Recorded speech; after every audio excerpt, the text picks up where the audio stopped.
देखो इसमें जब कंपनी आप क्रिएट कर लेते हो तो जीएसटी नंबर, जीएसटी वाला ऑप्शन तो आपका एस होगा इसके अंदर, बाकी और कोई ऑप्शन की इसमें ज़रूरत नहीं।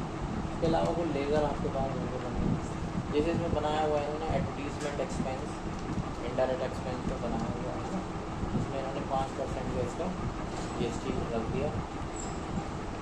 ब्रांच 1 ये उत्तराखंड की है और जीएसटी नंबर है। ब्रांच 2 ये यूपी की है और जीएसटी नंबर ये है इसका।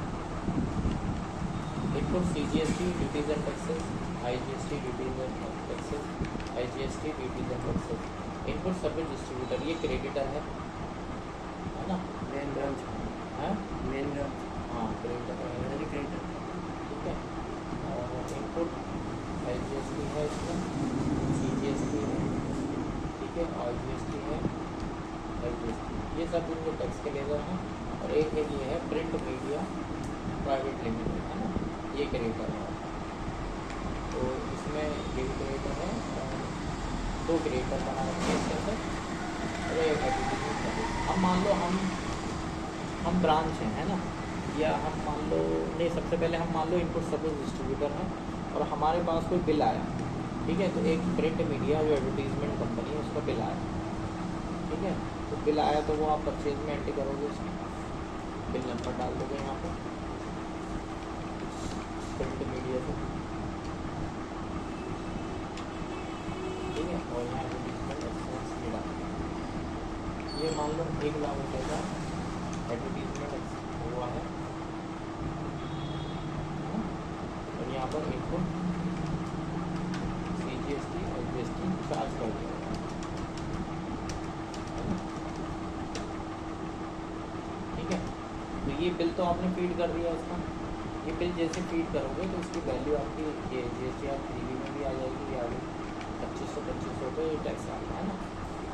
अब आपके पास 2 ब्रांचेज हैं, ब्रांच नंबर 1 और ब्रांच नंबर 2 है ना। तो ब्रांच नंबर 1 है ये आपके उत्तराखंड की है, ब्रांच नंबर 2 यूपी की है। तो अपने दोनों ब्रांचेस को मान लो टैक्स ट्रांसफ़र करोगे आप, तो टैक्स ट्रांसफ़र करने के लिए आपको एंट्री करनी पड़ेगी इसका, है ना। तो एंट्री आपकी इसकी सेल में आप कर सकते हो एंट्री, ब्रांच नंबर 1 है ना। तो यहाँ पर आप इसको टैक्स को ट्रांसफ़र कर देंगे,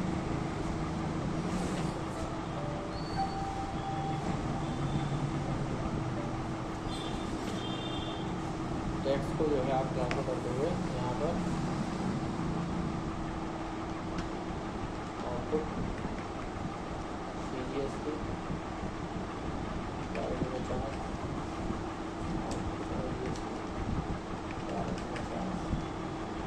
ये आपने टैक्स की ऑनली एंट्री कर दी है ना।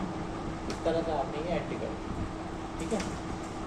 इसमें मैसेज इसलिए आ रहा है क्योंकि ये वाला जो हमारा सॉफ्टवेयर है टेली वाला नहीं सपोर्ट नहीं करता इस वाली एंट्रीज को, ये उतना अपडेटेड नहीं है सॉफ्टवेयर अभी, इसमें इनपुट सर्विस डिस्ट्रीब्यूटर की डिटेल नहीं है इस सॉफ्टवेयर में। दूसरा आपका ब्रांच नंबर 2 है, उस पर भी आप टैक्स डिस्ट्रीब्यूट करोगे, तो यहाँ पर आउटपुट आईजीएसटी सेलेक्ट कर लोगे, मान लो ये 25 हो जाएगा, ठीक है। तो ये आपने 2 तरह की जो है फिगर को दिखा दिया इसके अंदर है ना, 2 फिगर दिखा दोगे आप, इस तरह से ये फिगर आ गया, ये आउटपुट आ गया आपका, ये इनपुट आ गया। तो इससे इनका पेमेंट आप कर दोगे है ना। तो कैसे करोगे आप, इसकी एक एंट्री और पास करनी है जब आप इनका पेमेंट करोगे, तो ये 30 अप्रैल में एडजस्ट करोगे पहले इसको जनरल में, तो यहाँ पर आउटपुट आईजीएसटी आ जाएगा आपका 2500 और output CGST 1250, output IGST 1250, input CGST 2500, input IGST 2500 है ना, ठीक है। ये एंट्री आप कर दो, तो ये एंट्री तो हो गई ब्रांच नंबर 1 और ब्रांच नंबर 2 के लिए है ना, ठीक है।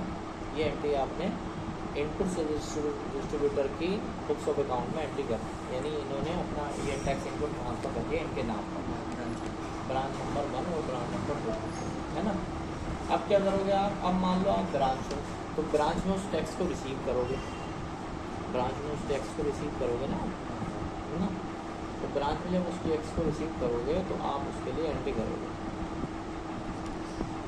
एंट्री करने के लिए मान लो आपने अप्रैल में रिसीव की तो 30 अप्रैल डेट डाल दोगे मंथ के लास्ट में, है ना।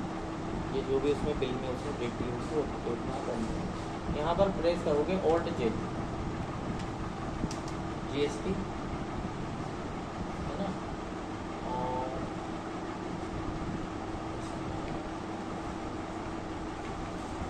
Increase of input tax credit, ITC इसमें इंक्रीज होगा, ISD ट्रांसफर, ये सेलेक्ट कर दोगे। यहाँ पर आप क्या करोगे, यहाँ पर इनपुट जो CGST है यानी जो ब्रांच जो वाली ब्रांच होगी उसकी सेम स्टेट वाली, तो उसमें तो CGST GST आ जाएगा।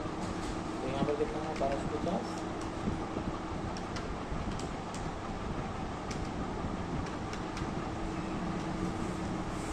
यहाँ पर भी 1250 आ जाएगा। ठीक है, इनपुट सर्विस डिस्ट्रीब्यूटर को क्रेडिट कर दोगे। इसको क्रेडिट क्यों कर रहे हैं, क्योंकि इसने वो दिया है हमें टैक्स जो डिस्ट्रीब्यूट आना है, इनपुट सर्विस डिस्ट्रीब्यूटर के पास से टैक्स आया है। इसे इस तरह से एंट्री करोगे। जैसे ये एंट्री करोगे तो देखो GSTR 3D में जाओ, ये वैल्यू आपको यहाँ पर दिखाएगा।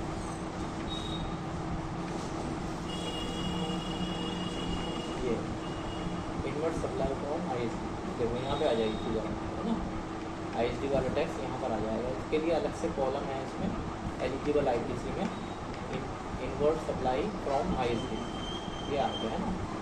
इसी तरह से आपका जो दूसरे स्टेट्स का कोई है जिसमें वो ट्रांसफर कर रहा हो तो वो IGST के रूप में जो है इसे रिसीव करेगा उस टैक्स को, है ना। तो उसकी एंट्री भी सेम हो जाएगी। वैसे करेंगे तो उसकी ब्रांच अलग ही होती है, लेकिन इसी में एंट्री करेंगे हम उसकी।